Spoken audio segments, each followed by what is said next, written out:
Okay, good morning, everyone. So, in this discussion video, um, we will try to discuss and focus on um, product costing. Okay, so product costing. So, this will be our session 4, which will focus on the types of product costing, which is basically variable, no? Variable costing, absorption, okay, throughput, and continuing to standard costing, which is, although not per se a product costing method, but we use standard costing basically in analyzing um, or evaluating operations or firms operations. Then again, no, and as koan, um when we tackle about standard costing, of course kasama na rin diyan yung variance analysis. Okay, so this will be our session 4. Okay, so this will be our session 4. Sige. So let's start with koan. Let's start with um product costing. Okay? So product costing basically, this is just one way to say it no easily. This is how we are to cost a product. Kaya nga tinatawag siyang product costing no kasi nga this is how we are to cost a product. Ngayon, in costing a product, it will depend on what is the need of the information. Okay, what is the need? Kasi nga, when we cost a product and the information generated by the product costing, basically, it can be used either internal or second, external, no? So, pag sinabi nating internal, catering the needs of the internal users. Pag sinabi nating external, catering the needs of external users. Okay. So, internal users class are basically product costing needed by internal users. Basically, this is used on um, control purposes. No? For control purposes, or another way of saying it, evaluation and control of the firm's, okay, operation. Okay? And with that, based on the information generated by this uh, generated um, by the needs of these internal users, we are to analyze how a firm generally operates, no? So kasali na diyan ang concerns on kumbaga budgeting, no? Budgeting, pricing, blah blah blah. Kasi nga dito, itong mga decisions pertaining to this, itong mga operational decisions pertaining to in general control and evaluation, and and that also includes planning, no? These are all catering, or this is what basically internal users need, or the information is particularly directed to these um, applications, no? To these applications. Kumbaga, decisions, managerial decisions. That is the right term, no? Managerial decisions. Okay. When it comes to external needs naman ngayon, basically, external financial reporting. Okay? External financial reporting. So that means, no?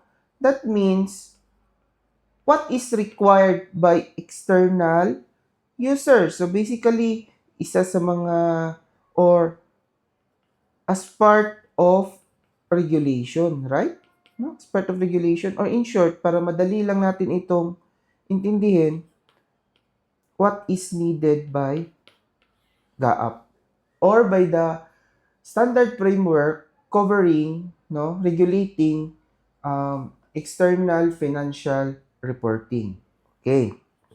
So the point is, when we do product costing, okay, it caters to two basic information needs: internal needs and external needs. Okay. So yun nga, talking about the firm, there are three general costing methods that we can use. So we have variable costing, okay? We have absorption, okay? And we have throughput. So isa-isahin natin. Okay. Variable costing class, no? Variable costing, basically, ito yung nagre-relate sa previous discussion natin about CBP. Bakit? Kasi in variable costing, okay? In variable costing, and by the way, wag kayong malito ha. We are talking about how we cost a product, no?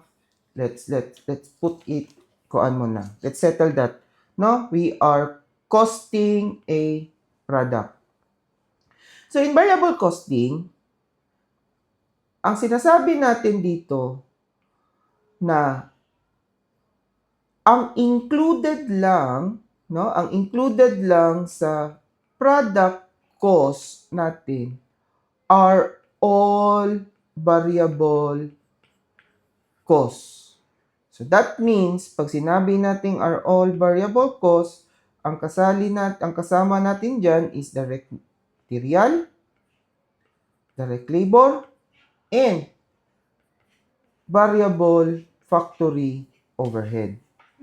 So baka magtaka kayo, sir. 'Di ba sa previous sa previous discussion natin about CBP, 'di ba nga ang fina-follow talaga ng CBP is the contribution margin income statement. Okay? Tapos sir, tinidak natin doon sa revenue ang variable selling and administrative expenses. Pero dito sir, bakit itong tatlo lang ang sinama mo? Now, we have to understand again we have to understand that what we are talking here is product costing. Now, while it is true that variable selling and variable expenses variable selling and administrative expenses are used in computing your contribution margin, income, no? Contribution income, or contribution margin, kumbaga. Your contribution margin is that si variable selling by its nature is not a product cost, right? It is a selling expense. Ang nangyari nga lang in the concept of the contribution margin income statement, kasali siya to get your contribution margin to analyze your cost, volume, and profit. However, when it comes to product costing, hindi yan siya kasali kasi nga itong tatlo lang ang product cost, di ba? Basic concept on basic cost concept. Ano ba ang product cost natin in general? Direct labor, direct materials, and variable factory overhead. So, wag kayong malito ha. Wag kayong malito. Again, pag sinabi nating variable costing, product costing method, it is only direct material, direct labor, and variable factory overhead. Okay. So, ngayon, lahat ng mga cost na hindi kasali dito in variable costing, lahat yun sila are now considered a period cost or general expenses. Okay? Period cost or general expenses. So that means pala ngayon, in variable costing, fixed factory overhead is a period cost. Klaro yun ha? Fixed factory overhead is a period cost. Okay. Moving forward, absorption costing. Okay, absorption costing. In absorption costing class, again, ang basic characteristic lang nito is that this is what is required by GAAP. Ito yung ginagamit natin sa external financial reporting. Okay. Ngayon, tulad nga ng nakasanayan natin, no, when we do GAAP reporting or external, di ba? Ang product cost natin, automatic, meron yan siyang direct materials and direct labor, right? Pagdating sa factory overhead, you have to always remember na in absorption costing, always kasali dyan ang variable and fixed. So, ito yung kaibahan ng dalawa. In variable costing, si fixed factory overhead is a period cost. While in absorption costing, si fixed factory overhead is a product cost. Okay? Is a product cost. So, we need to understand it kasi nga, importante yan when we do our analysis later. Okay. Now, moving on, pag sinabi nating throughput costing, okay, ito yung pinaka-simple sa lahat. Kumbaga, bakit? Kasi in throughput costing class, ang kinoconsider lang natin na product cost is direct material. So, ang ibig sabihin yan, ang sinasabi sa atin ni throughput costing is that gamitin lang natin ang true product cost or ang totoong cost daw ng product, which is direct material. Yung bang nakikita or nalalasahan natin sa product. Okay? The true cost. Kaya tinatawag siyang throughput costing. So, in throughput costing, direct labor, factory overhead are all period costs. Okay? Are all period costs. So, in summary, ito yung magiging kalabasan natin sa kumbaga, to summarize everything, ito yung magiging kalabasan niyan. Okay? So,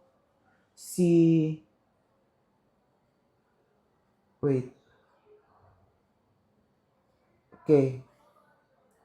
So, yan. Okay. So, in throughput costing, yun nga, direct material, okay? Si direct material lang ang product cost. The rest would be period cost. Direct material, variable overhead, fixed, variable selling, and fixed selling and administrative cost. Okay. In variable costing, tulad nga na sinabi natin kanina, direct labor, direct materials, okay, ito, direct labor, and variable overhead are all product cost. Si fixed overhead, si variable selling, as noted, kahit nga variable ito, this is not a product cost kasi nga this is a selling and administrative expense. Considered siya in the computation of the contribution margin but never in the product cost. And si fixed selling are all period costs. Okay? Yun. Okay? Ngayon, sa absorption costing, itong apat, si direct material, yan, apat. Si variable overhead, si fixed overhead are all product cost. While the rest are all period cost. Okay? Yan yung summary natin dyan. Okay? Ngayon, um, of course, kasi nga, okay? Kasi nga, kung titingnan ninyo yan, okay? Kung titingnan natin yan siya, mayroong pinagkaiba ang recognition per product cost ng tatlo, right? No? Mayroong pinagkaiba ang recognition ng product cost sa tatlong costing method. Okay. Ngayon, we need to understand the movement. Okay? Kailangan natin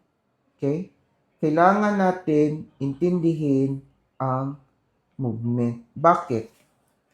Kasi nga ganito, okay? When it comes to effect in the net income, we need to always remember that if production and sales are equal, no effect sa net income. Now, bakit natin sinasabi na no effect sa net income? Kasi nga, regardless na anong mangyari, kahit na yung cost classification mo is whether period or product, regardless of the method used, it will result to the same net income kasi nga equal ang production and sales. Magkakaroon tayo ng problema sa net income if your production is either less than or greater than sales. Bakit? Kasi this situation will result to a varying net income among the three costing methods. Sir, bakit? Kasi nga class, kung titingnan mo yan siya, if production, let's say for example, if production is more than your sales, it will result to an inventory end, right? Or meaning, mayroon pang remaining inventory. Tama? Ba? Mayroon pang remaining inventory. And that if mayroon pang remaining inventory, dito tayo nagkakatalo sa tatlong method. Bakit? Kasi nga, iba ang inventory end ni variable cost, iba ang inventory end ni absorption costing, and iba ang inventory end ni throughput costing. Bakit?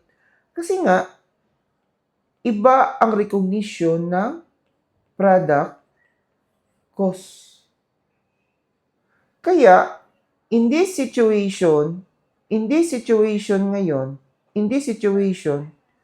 dito natin ginagawa ang mga reconciling computation kung what will happen to your net income if converted from variable to absorption or converted from absorption to variable cost. Okay? Sige.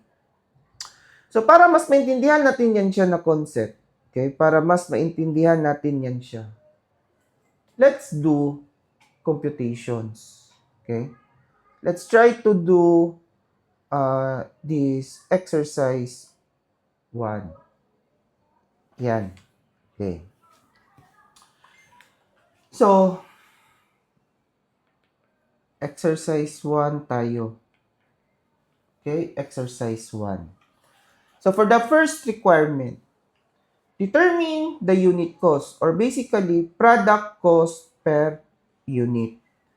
So we have throughput costing, we have variable costing, and we have absorption costing. Okay? So, meron tayong direct materials, right? Among the three, product cost yan siya. Tama? Okay.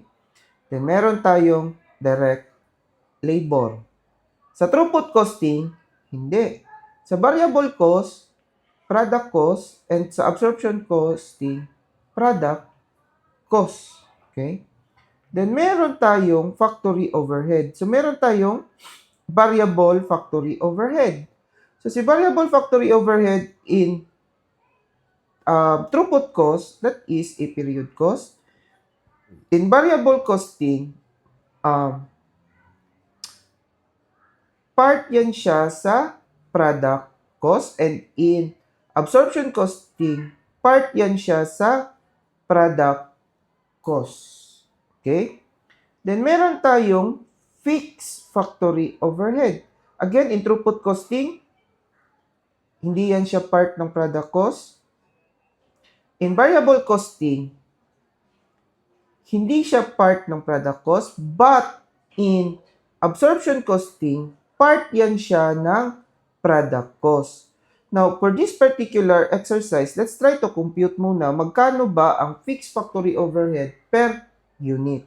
So, you are given 80,000, right? Now, divided by the normal as applied, kasi we focus on application. 10,000 units of normal production. So that is basically 8, right? 8. Okay. So ngayon, given this, we can now get our product cost per unit. So for throughput costing, that is 12. For variable cost, that is 26. And for absorption costing, that is 12 plus 10, 22, 26 plus 8, that is 34. O, di ba? No. Sige.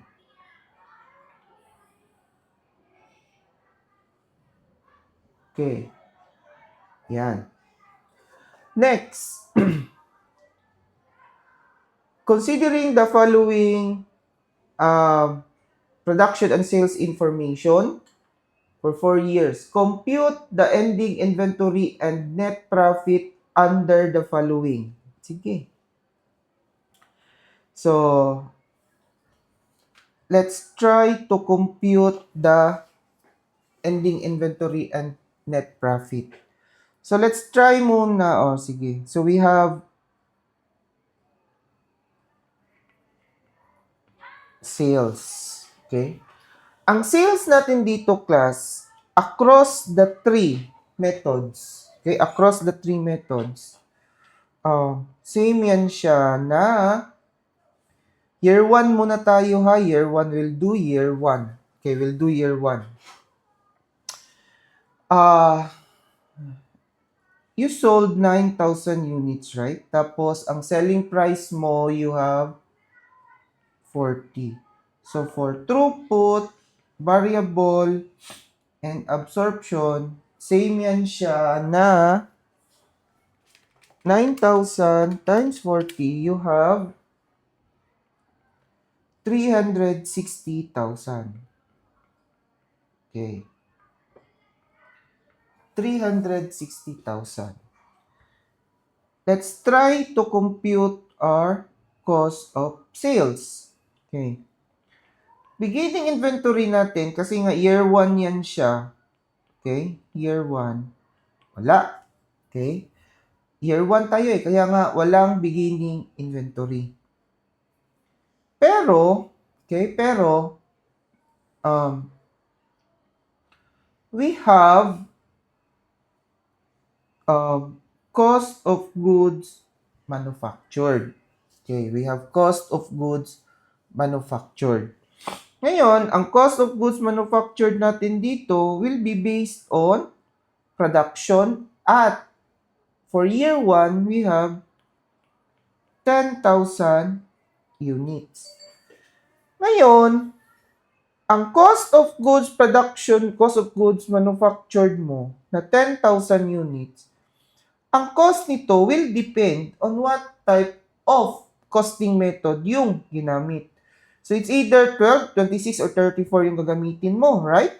So, for throughput costing, 10,000 times at 12, so that will be, okay, 120,000. Okay? For variable cost, that is 10,000, okay, 10,000 at 26, okay, 10,000 at 26, so that is 10,000 times 26, so that is 260,000. And for absorption costing, that is 10,000 times 34, so that is 340,000. Ngayon, meron tayong inventory end, right? Diba? Meron tayong inventory end. Okay? Our inventory end, as we all know, in year 1, that is 1,000 units. Diba? Sir, bakit naging 1,000? Kasi kung titingnan mo, ang na-produce mo ngayon is 10,000. Okay? Ang na-produce mo is 10,000. Tapos ang nabenta mo lang is 9,000. So that is 1,000. Okay? That is 1,000 units of inventory in, right? So again, if as to how we value this, we follow the product cost. Okay? We follow product cost. So 1,000 times 12, that is 12,000. Okay? Then 1,000 times 26, that is 26,000. And 1,000 times 34, that is 34,000. So that we will have a gross income of 360 minus 120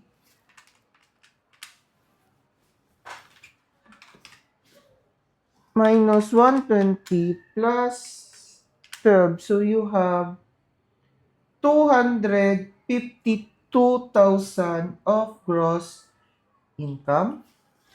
For variable cost, you will have 360 minus 260.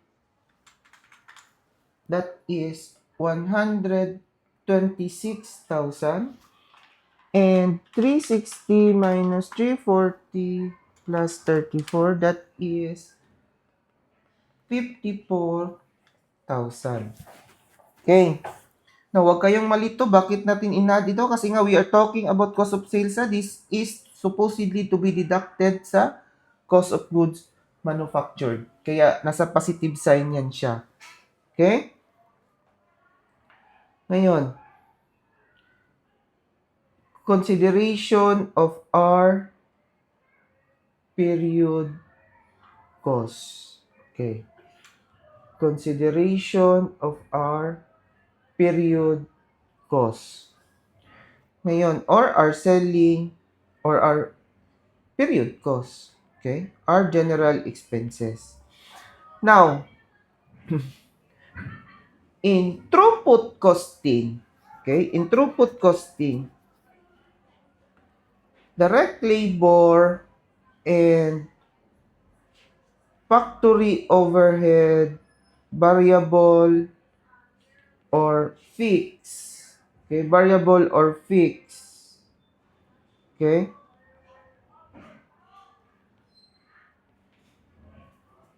Is an expense.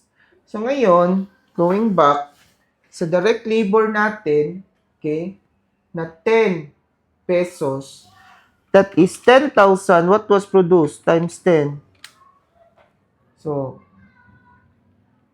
100,000 Okay, that is an expense. Si factory overhead na variable 4 times 10, so that is 40,000. And ang fixed niya is 80,000. Okay? Then ngayon, we will have our variable selling na 2 pesos, which is based on your sales. Kasi nga, variable selling. So, sold units tayo dyan, no?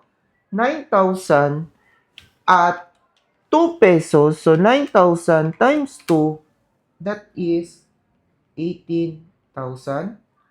And for your fixed selling, that is to be deducted 20,000.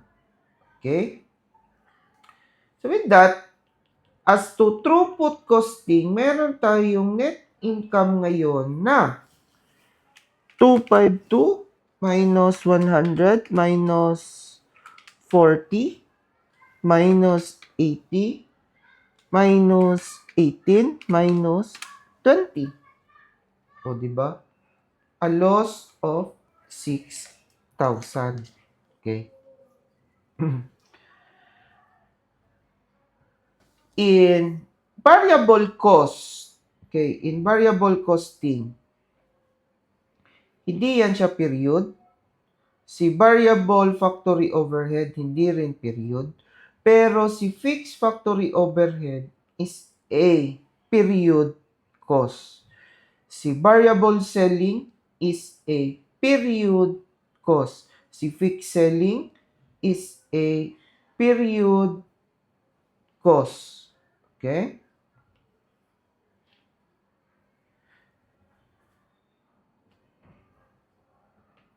$20,000 is a period cost.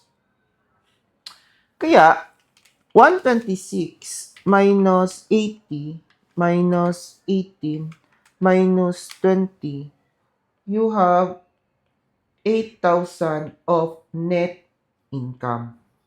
Okay. In absorption costing, si direct labor is not a period cost. Si variable overhead is not a period cost. Si fixed overhead is not a period cost. Si variable selling is a period cost. And si fixed selling is a period cost. Kaya, ang mangyari ngayon dyan, 54,000 minus 18 minus 20, you have 16,000. O, diba? So, ang nangyari ngayon, among the three, si throughput ang may pinakamababang net income. Bakit? Bakit kaya? Kasi nga, among the three, siya ang may pinakamaraming consider na period cost. Okay? And we have to remember na pag period cost ka, expense as incurred or paid. No? Si variable cost, medyo-medyo lang kasi nga, mayroon siyang part na nasali pa doon sa, saan nasali? Inventory end. Ano ang kasali sa inventory end? Direct labor and variable factory overhead. Okay? Kaya,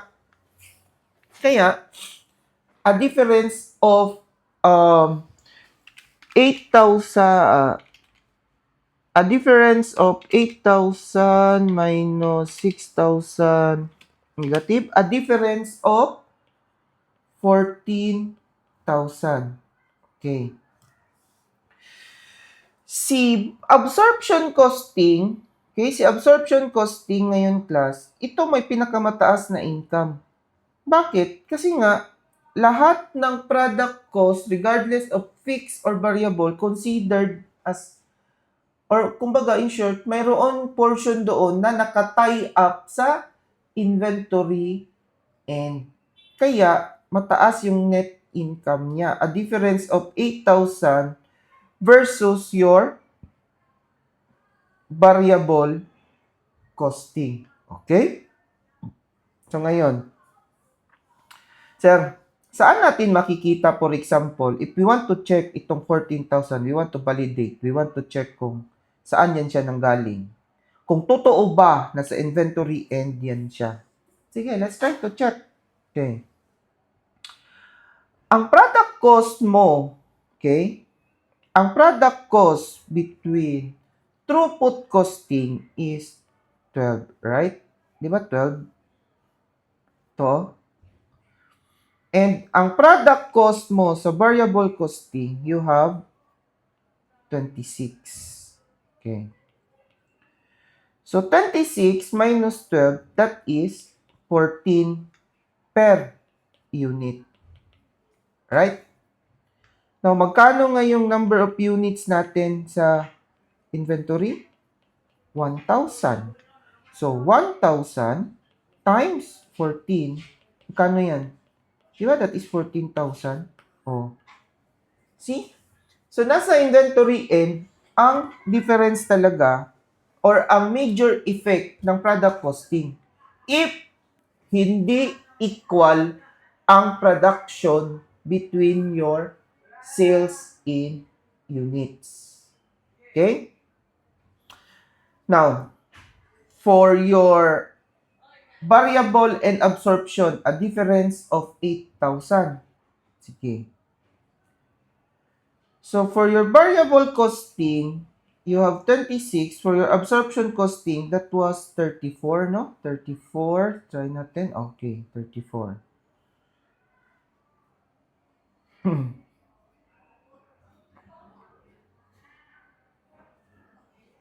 Okay. 34. Sige. Ngayon, this 34 class, this 34, ang difference niya is 8. Right? So, in short, inventory end natin is 1,000 units times 8. So, obviously, that is 8,000. O, di ba? Ito yung difference niya. Okay? The 8,000 difference. So, to sum it up,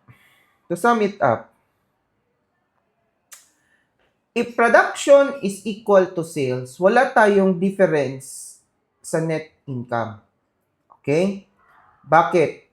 Kasi nga, walang inventory end that causes the variation in the net income. Ang reason niyan, bakit nagva-vary? Kasi nga, if fixed factory overhead or all other variables not considered as period cost, okay, mariretain sa inventory, of course, it will not be as if spent. Kaya, hindi siya madideduct sa revenue, tataas ang net income.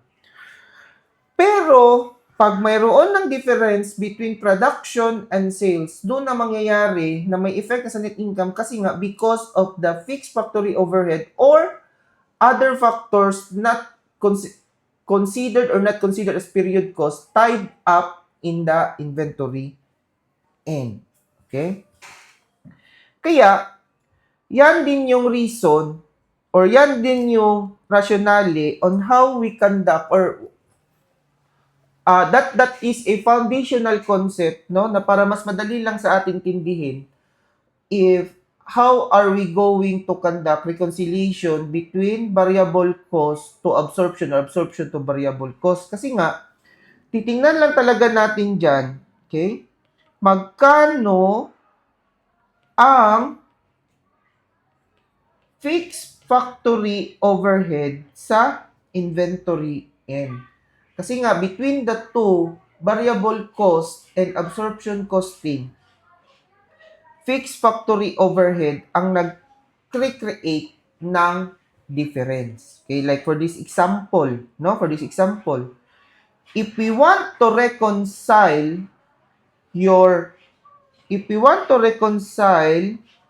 our absorption costing net income na 16,000 to be transferred to your variable cost net income na 8,000, we need to deduct, di ba? We need to deduct 8,000 to get your variable cost net income. Tama? And saan itong 8,000?